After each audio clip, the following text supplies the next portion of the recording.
Alors pour cette troisième édition, elle aura lieu au Maroc, donc du 19 au 24 mai, avec une problématique assez différente des deux premières, puisque nous avons le thème de l'eau qui revient, puisque comme l'Afrique de l'Ouest et l'Afrique du Nord ont toutes la même problématique sur la gestion de l'eau, le traitement de l'eau notamment, et ces différents sujets vont être au centre de notre action. En dehors de ce sujet, il y a bien évidemment toujours la sécurité alimentaire, l'indépendance alimentaire qui sont très présentes, et nous allons avec nos partenaires travailler sur ces différents sujets. Le troisième sommet au Maroc, avec la participation de la Turquie et de l'Afrique de l'Ouest, va être l'occasion de développer des partenariats tripartites, ce qui est assez nouveau justement, c'est la nouveauté de la troisième édition. Le Maroc a des accords avec l'Union européenne et les États-Unis notamment en matière de libre-échange agricole. C'est l'un des principaux fournisseurs notamment de l'Union européenne. Mais d'une autre manière, c'est également un pays qui a des relations avec l'Afrique de l'Ouest, dans le domaine agricole également. Donc cette mission qui aura lieu à Marrakech et à Agadir sera l'occasion de travailler sur ces différents sujets. Autre fait important, c'est que le Maroc souffre de sécheresse depuis maintenant 7 ans et on a vu dans notre déplacement sur le terrain que nous avons réalisé en préalable de la mission qu'il y a vraiment une très forte demande en matière de technologie de traitement de l'eau, d'assainissement, mais également de systèmes d'arrosage et d'irrigation qui sont très importants aujourd'hui pour une agriculture durable. Et c'est le thème justement, l'agriculture durable et traitement de l'eau qui vont être au centre de cette mission.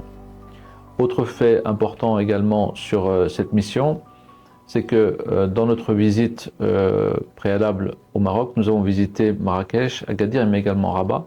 Nous avons eu l'occasion à Rabat de voir les investissements du groupe Al-Bayrak, un investissement très important puisque le groupe Al-Bayrak emploie près de 650 personnes dans une usine de technologie textile notamment, qui va depuis le fil jusqu'à le produit final, donc qui fait l'ensemble du process.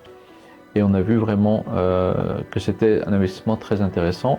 En dehors de ça, bien évidemment, BIM est une success story au Maroc, avec près de 800 magasins. Nous avons rencontré l'équipe de direction. Ce groupe ouvre une centaine de magasins chaque année et est en train de développer dans le domaine de l'agroalimentaire un réseau très intéressant. Tout ça pour dire que les entreprises turques qui ont déjà investi au Maroc, les entreprises turques présentes en Afrique seront présentes sur cette mission et ce sera l'occasion pour les entreprises de l'Afrique de l'Ouest de rencontrer de futurs partenaires, notamment de l'agroalimentaire, mais pas seulement. Également pour l'agriculture, puisque nous savons aujourd'hui que sur cette région, notamment Agadir dont on parle, la région Souss-Massa, c'est le principal fournisseur en légumes, en fruits, en agrumes. Donc ce sera l'occasion pour les entreprises de ces différents pays et de la Turquie d'avoir un nouveau partenariat dans ce domaine.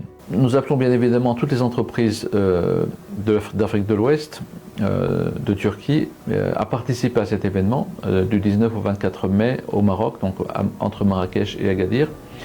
Bien évidemment, ils peuvent nous contacter via nos différents supports, c'est-à-dire nos réseaux et effectivement également concernant l'inscription, nous avons un système d'inscription online et nous sommes bien évidemment mobilisés pour apporter toutes les réponses aux questions qui seront posées sur le comment participer et surtout le pourquoi et qu'obtenir de cette mission stratégique dans un domaine très important qu'est l'agriculture et l'agroalimentaire.